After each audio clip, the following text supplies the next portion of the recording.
to go on your foot. Were you ready for that fight, or were you a bit hesitant because he was knocking out everybody out in the first round? Tell me.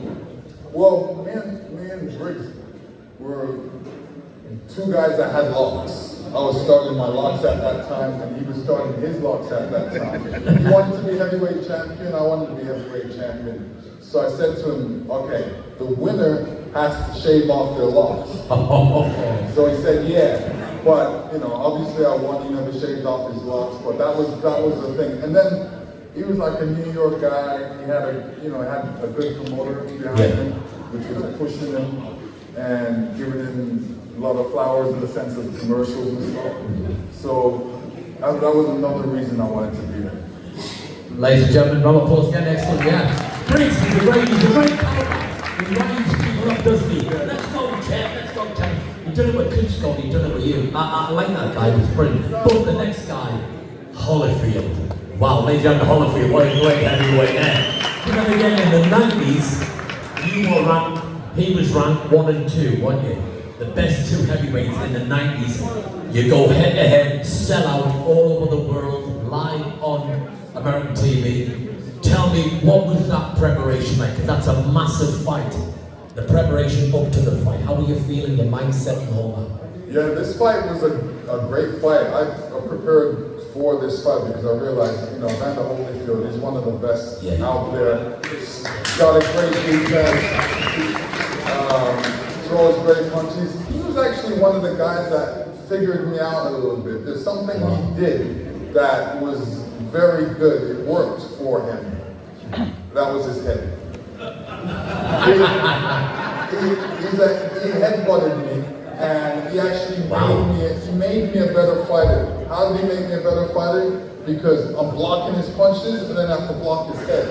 So, and I had to do that then in the fight, so I had to, you know, realize what was happening and adjust.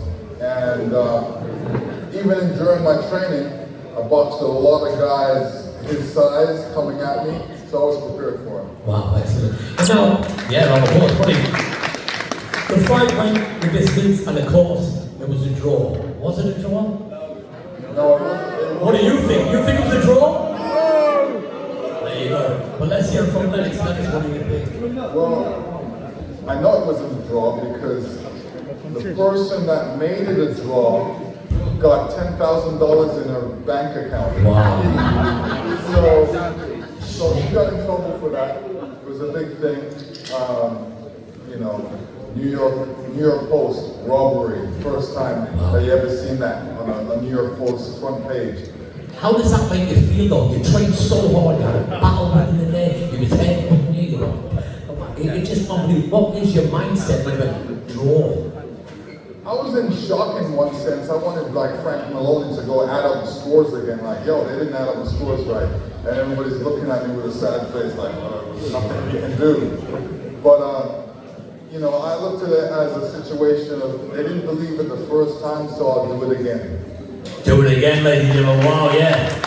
Now, the second fight. Was the preparation for the second fight different from the first? No, it was actually the same because if it ain't broke, don't fix it. Right, yeah. How did you think in your head though, I ain't taking this to a draw? Your mindset again. Yeah, you know, Evander Holyfield came in singing in the first fight.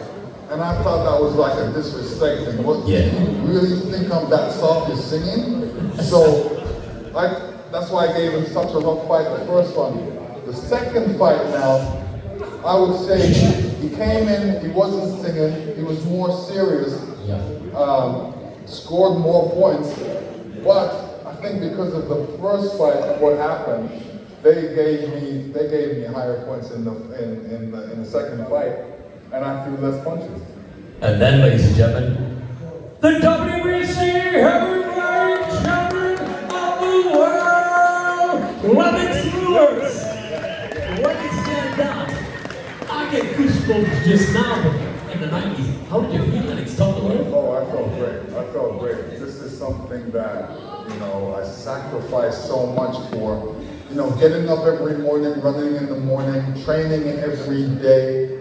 not being able to party, focused on just training and winning, focus on the fundamentals, making sure, you know, my jab is right, making sure my right hand is right, making sure I throw a good combination, I throw good hooks with power, with the right technique. All these things focused on it, and you know, this is the reward from it, championships. Yeah, exactly. Robert Paul Aiken. That was it to WBC. Now you were the guy to fight. Yeah, great stuff. We'll go on to Grant. He was undefeated, but you beat that guy. That was a war, wasn't it? Great fight. Tell me a little bit about that fight. Great guy. Yeah, you know, Grant was big. He was 6'6", wow. And you know, he had a couple fights before fighting me, and he was okay. Evander Holyfield was walking him into the ring, and I'm like, don't tell me this is Evander Holyfield's apprentice that he's throwing at me. So I wanted to go in there and show Evander, like, yo, don't be throwing no apprentice at me, you come at me. Wow. It'll make you feel great just to beat that guy as well. Sure. You beat them all in the 90s, and the next guy, David 2 years it. Yeah? That was a great fight. I love that fight. David 2 fight was a dangerous fight. Everybody said he could hit hard and watch out for him, but I actually found that he wasn't that hard. He was more scared of me. I went in there in the first round and hit him with a 1-2 body shot, and that made him back up, and he never really masked an attack on me. He wanted the fight so bad. He wanted to hit me. He wanted to win it, because I could tell, even in the last round, when I threw a combination, he kind of came running at me and then threw into my chest. Sure. It's unbelievable. You know that your mindset then, you're the WBC heavyweight champ of the world. Them had to beat you. What's your mindset going in the ring like? I'm unbeatable. Is that what you had to be feeling like every time? Well, yeah, I mean, there's always a chance that something may happen, so you have to make sure, you have to be focused that you don't want anything to happen. Everything's supposed to be happening for you. Yeah. And if you can make that happen and steer the fact that you have to win, then you have to win. Round of applause, ladies and gentlemen. I love that. Excellent. And the next guy, Rackman. The first fight, tell me about that.